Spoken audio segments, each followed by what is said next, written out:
আসসালামু আলাইকুম এভরিওয়ান। যে যেখান থেকে ভিডিওটি দেখছেন আশা করি আল্লাহর অশেষ রহমতে ভালো আছেন। আমরা আলহামদুলিল্লাহ ভালো আছি। বরাবরের মতো আপনাদেরকে নিয়ে আসলাম আমার রান্নাঘরে। দেখুন আজকে কি তৈরি করে দেখাবো। সুন্দর একটা বিকেল, তাই একটা পিঠা তৈরি করে দেখাবো। দেখুন আমি এখানে নিয়ে নিয়েছি হাফ কাপ পরিমাণ চিনি, দুটো ডিম দিয়ে দিচ্ছি, 3-4 টেবিল চামচ হবে তেল, 1 চামচ পরিমাণ লবণ, লবণটা আসলে স্বাদ মতো দিবেন। দিয়ে দিলাম হচ্ছে 1 চামচ বেকিং পাউডার।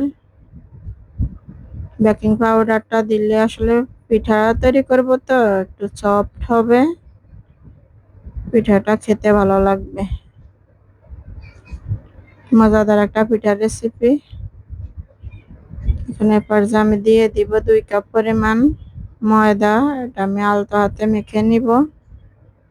যদি প্রয়োজন হয় আমি আরো ময়দার সাথে অ্যাড করব। এভাবে আমি একটা ডো তৈরি করে নিব। এখন আমার আরো কিছু পরিমাণ ময়দা লেগেছে, আমি আটাটা তৈরি করে নিচ্ছি।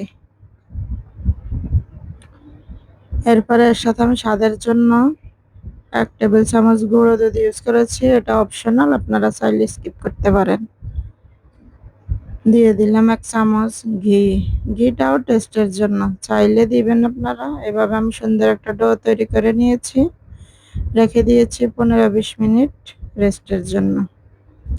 তারপরে দেখুন আমি ডোটাকে ছোট ছোট করে লেচি কেটে এভাবে মিষ্টি শেপ দিয়ে নিব, কালো জামের শেপ। এভাবে এগুলো ছোট ছোট শেপে দিয়ে দিয়েছি, যেহেতু আমি এখানে বেকিং পাউডার ইউজ করেছি।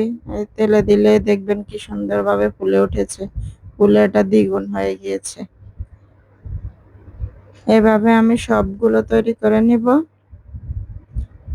তারপর মিডিয়াম হিটে রেখে আমি এগুলো ভেজে তুলব। দেখুন আমি একে একে সবগুলো লেচি সুন্দরভাবে রেডি করে নিয়েছি।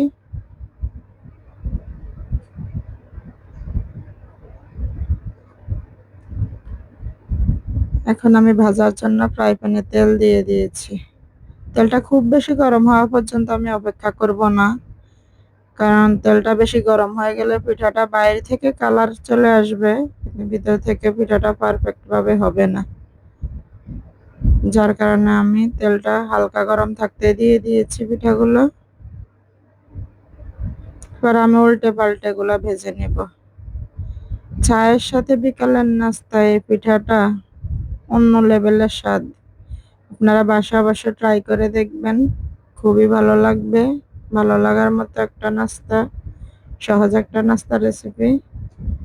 আমার ভিডিওটি ভালো লাগলে আপনারা আমার চ্যানেলটাকে সাবস্ক্রাইব করবেন, একটা লাইক দিয়ে ভিডিওটি সম্পূর্ণভাবে দেখে যাবেন, আমার পরিবারের সদস্য হয়ে যাবেন। এইভাবে দেখুন আমি পিঠাগুলো ভেজে তুলেছি। সবগুলো পিঠা আমি এভাবে ভেজে তুলব। আমার ছেলে মেয়েরা তো খুব মজা করে খেয়েছে। দেখুন পিঠাটা ভাজার পরে এরকমই হয়েছে, খেতে খুব ইয়ামি হয়েছে। আপনারা অবশ্যই ট্রাই করবেন। সবাই ভালো থাকবেন, সুস্থ থাকবেন। আল্লাহ হাফেজ। আসসালামু আলাইকুম।